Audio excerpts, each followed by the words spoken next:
అందరికీ నమస్కారం. నేను విజయ్.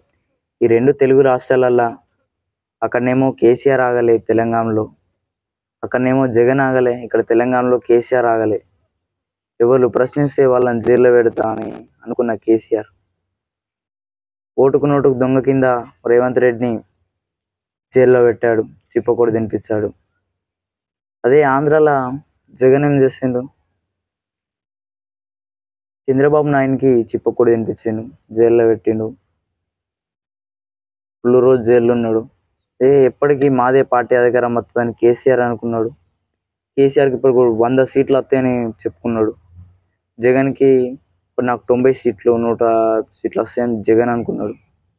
కానీ ఒకటేసారి సడన్గా దెబ్బ కొట్టినట్టు కేసీఆర్కి 29 సీట్లు వచ్చినాయి. 29 సీట్లలోకి వెళ్ళి 3 కాంగ్రెస్ పార్టీకి అండగొట్టుకున్నారు. ఏదో నీ పార్టీ అధికారం వస్తుందని వాళ్ళని మీ పార్టీలో పోటీ చేశారు. ఈ పార్టీ అధికారం కోసమే వాళ్ళు పోటీ చేశారు. అధికారం పోయినాక వేయరు. చూసినా మా కేసీఆర్ ఎట్లుంటుంది. అదే ఆంధ్రాలోనేమో పాపం జగన్ని ఏడ్చిండు. ఆ ఏడ్చినా తుడిచినా జగన్ ఏం చేయలేదు. ఆంధ్రాలో ఏం డెవలప్మెంట్ చేయలేదు జగన్.